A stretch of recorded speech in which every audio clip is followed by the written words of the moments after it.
You're listening to The Money Hour with your host, Tina Mitchell, and co-host Keelan Harvey on Alternative Talk AM 1150. Now, back to the show with local mortgage experts Tina Mitchell and Keelan Harvey. Welcome back to The Money Hour on 1150 AM KKNW, the Saturday, March 23rd show. I am your host, Tina Mitchell. And your co-host, Keelan Harvey. And it's a great day to talk about money, and that's what the show is all about, how to make money, how to have money so that you can have a better quality of life for you and your family. And if you're listening to our show, if you have questions for the guests that we have on the show, please feel free to call 1-855-400-1150. Again, that's 1-855-400-1150 or online at themoneyhour.com. And in studio right now, we have Amy Morrison with Compass. Is the real estate market a hot market or a cold market? Amy, so excited to have you back in studio. Thank you so much for joining us. Yeah, it's great to be here. Thanks for inviting me again. And a little bit about Amy. Amy Morrison is again with Compass. Amy is a local gal, grew up in Redmond, and graduated from the UW. She likes working in a variety of areas from Snoqualmie Ridge to Stanwood. Her three girls keep her busy, but when she finds time to herself, she enjoys hiking, skiing, and wake surfing. Amy is passionate about being an advocate for her clients by always watching out for their best interest. Amy, I'm super excited to have you. We do a lot of business together. Yeah. You are an amazing agent. And before we get into this market, I have to say this. So I was thinking about all the reasons you're an amazing agent. And one of these specifically, I was thinking about, we get a lot of pre-approvals and people go out shopping and stuff. You are so good at finding people homes, like these amazing deals in these little pockets that people are just obsessed with, like immediately. And you do it quickly, which I was thinking about that. That's an amazing trait because a lot of times, you know, people get pre-approved and they just kind of float around and just nothing and there's a gift and an art to finding this perfect home. And you got to understand people in and out to be able to strike that emotional chord where they're like, I'm going to make the biggest purchase in my life. Yeah. So shout out to that, just starting out of the gate. Thank you. Yeah, I think that takes a little bit of skill to be able to read people and to really get an understanding of what they're actually looking for, and then be able to translate that into, let's see these houses, but then when we find the right thing, really helping them feel confident about going forward with it, because confidence is big. So before you were talking about the importance of having a positive mindset, and when you're going into a market, you do need your client, if they're a buyer, to be confident and to have the right kind of mindset. So I get a lot of questions about what is the market doing? And it's important that I give them answers coming from and support it with a lot of data to show them this is what's actually going on and here's how you can feel confident going forward. I love that. So I'm curious, tell us, is the market hot or cold? Where are we at? There's a lot of confusion out there at this point on what is going on. You know, and even my higher ups, all my mentors are also kind of like, we're not sure what's going on. But what I can tell you is that the buyer pool is about the same as it was this time last year, and that we have twice as many houses on the market as last year. So just normal supply and demand is going to tell you if you want to sell your house, you're going to have to be a little bit above and beyond what your neighbor is. So depending on the area and the quality of house that you have, it could be hot because, yes, we are seeing multiple offers out there. We're seeing 10 offers, 12 offers on a house. And we thought last summer, we're not going to see that anymore. The market has completely slowed down and what's going on. But now this year again, spring market, if a house is in great condition, it is getting multiple offers again. And yet in the same neighborhood, you could also see a house that's been sitting on the market for 100 days. So it really, it's hot and cold. Yeah.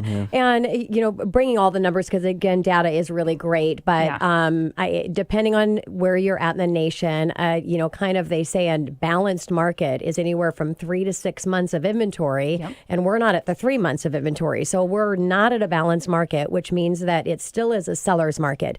It's just this drastic shift that happens so quickly. But I think it's great news to get more of a normal market. You just like like you said, you have to really be strategic in what you're doing. So let's talk about that for your sellers. How are you helping your sellers to navigate through this drastic change in being smart with how they list their home? So like you said, we still haven't quite normalized to a normal market. And so sellers need to look at this at pricing correctly. So when you come onto market, you need to have an understanding of what other houses in the neighborhood have sold at what prices, what price per square foot they have sold at. But really, you need to kind of put yourself in the buyer's shoes and see what they're looking at. And most people are finding their houses online. So having really great pictures, and that means that your house is in really good condition. It's staged, you've got new painting, new carpet, and everything is perfect, like you said. Like there's no such thing as perfect, but you want it as turnkey as possible, where somebody can feel like I can just walk in and move right into this. It's ready to go. That is super appealing to buyers. And that's one of the things that gets people to put an offer quickly on a house because they're like, oh, I can do this. Yes. Like, this is an easy decision for me. You want to make it as easy as possible for them to fall in love with that property because this is a big deal and they want to feel like they love it. Yes. So. And our first impression, whether it's us as an expert in our field or it's a house that you're selling, a first impression is online. So you may not get another opportunity. Exactly. Well, I get to see a lot of the magic on the buying side with you, Amy, and all the amazing things that you do. How do you find these spectacular deals for people in this market, all these buyers? You seem to find just these little great things. It could be price, it could be just the home itself, but how do you find all these little awesome little houses for people to buy? Well, I'm looking too for the fact that it's in really good condition, and I think that is a key for people wanting to make that decision quickly. And so, when I am looking for my clients online, I'm looking for that, and then I also am making sure that I know exactly what their needs are, so that I can help them answer the questions that are. It's such a personal thing, and they everybody comes with their own background of like where they grew up and what feels like home to them. Those questions are really important to understand so that I can understand what's really the question going on in the back of their mind. So, but how can buyers really like know that it's a great deal? Like if you want to find a deal out there, which is something that a lot of people do, then you actually need to be going to the houses that have really bad pictures and be thinking outside of the box, maybe a different location than you originally thought. Maybe your commute time you want at a certain distance, and you've been thinking about these two cities, and then all of a sudden you're over here to the left a little bit more, and you're in a different city, and that really opens up your choices. So I do a lot of thinking outside the box. Like you said you want this, but really I think it could be in this zone. I think they just need to call Amy is what I think. They do need to call her. Well, that's why she's here on the show. Exactly. And, in that same contents of what you're talking about, make an offer. Go to the ones that are overpriced that nobody else is making an offer ones. The ones that have been listed for way too long that people are like, oh, there's something wrong with that property. Because, there's something wrong. A lot of the times it's because the agent that represent the seller was wrong. Yes. And so it doesn't mean that it's a bad house. You'll know when you go see it. But everybody else is deleting those. And so you can go in and get a great deal, right? Yeah. Well, for example, so I just helped put an offer on a house where it has been on the market for 2.5 years. This person the seller came on at an unrealistic price, and the condition of the home is not staged, not updated, and my buyers had seen it actually multiple times and passed over it, and we went back to it again this year and came in with a realistic offer and then continued to negotiate until we got the offer done at a price that was significantly less than what it was originally put on the market at. Isn't that crazy? See, I tell you, magic. Amy, we were talking the other day, and you had me a little intrigued. So we were talking about real estate trends, and there's these things that come around in homes that you see that come and go. This mid-century modern, make it be, granite counters, and just these little things and trends. I'm curious. Tell us about what you're seeing now. Like, what are the trends coming up for homes? And I mean, this can also help people that are looking to make some improvements on their homes, obviously, if they want to list it. But what are you seeing that's really making an impact? Yeah. So some of the things that we're kind of continuing to see are things like wide plank wood flooring in warm colors. That's something that makes the home feel high-end. We see it in all the high-end homes, and then when you see it in some of the houses that are less expensive, you just associate it with higher end. So we're still seeing wood flooring as being a really common thing, but also just giving you that kind of luxury feel. Some other things, too, that are important to the buyers out there, especially if they're building their own home, is alternative energy. So you see people are looking for solar. They're looking for green items inside their house. So like their countertops, like their the way that their heating system is, they're going to go for like radiant heat flooring. They're going to go for things that are going to save them money in the long run, but also are good for the environment. So green building is really big right now.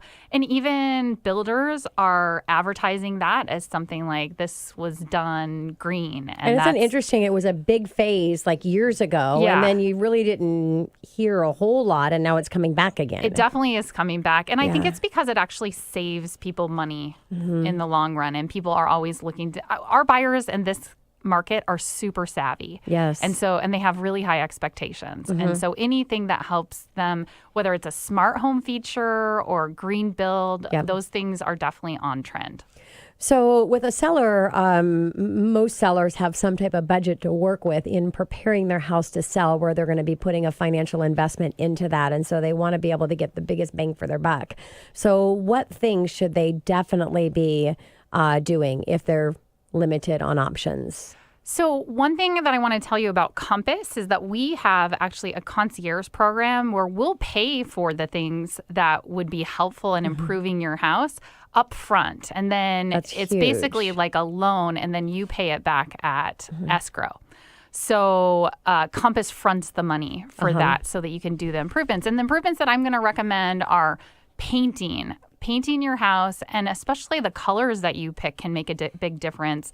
There's statistics out there that show there can be like an $8,000 difference in doing the things right versus doing things wrong. So getting your paint colors right, things like light gray and slate and navy in your dining room, all these things make a difference.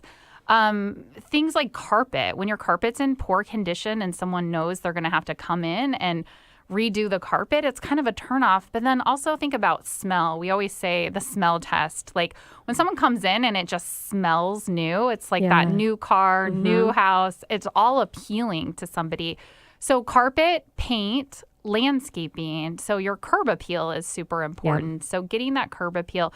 Now, things like bathrooms and kitchens are big remodels that take a long time. I don't recommend doing big things like that. But if your countertops are, forest green, and they've been forest green since the 90s, like think about switching them out to just a white countertop, and it could make a big difference. So those are the types of improvements that we can do with the concierge program, and things that I just recommend if you're going to be selling your house in the next little while. What about outdoor spaces, Amy? Like, what about, like people pools or anything? Does that make a big difference with a pool? Or like, what should people do to their outdoor space? Is it just kind of clean it up, mow the lawn? Or should they be throwing some pretty good money out and getting some things like, Yeah, so pools are definitely on trend right now. Like people want outdoor living space, but they can also be a hazard to selling your house because people don't want to take on the risk of it, and they don't want to take on the maintenance of it. Expensive. So if you're going to improve the outside, patios, porches, covered porches, all of that makes a big difference in creating outdoor living space that you can have this extension of square footage out into your backyard. So if you're looking to improve or you're looking to sell, paint your deck, get your patio pressure washed, set it up, like stage it as this bonfire that you can do outside, and that's going to be appealing to the buyer that is out there right now. Love it. Yeah, so true. So take advantage of whatever opportunity that you have in your house to make that more grand. Yep. Yes, love that. Amy, thank you so much for coming back in studio with us. It's always a pleasure to have you here. Thank you. Thanks for having me. And coming up next on the Money Hour, we have more than your average title rep, Michael Abrahamson with Rainier Title, right here at 11:50 a.m. KKNW after this short break.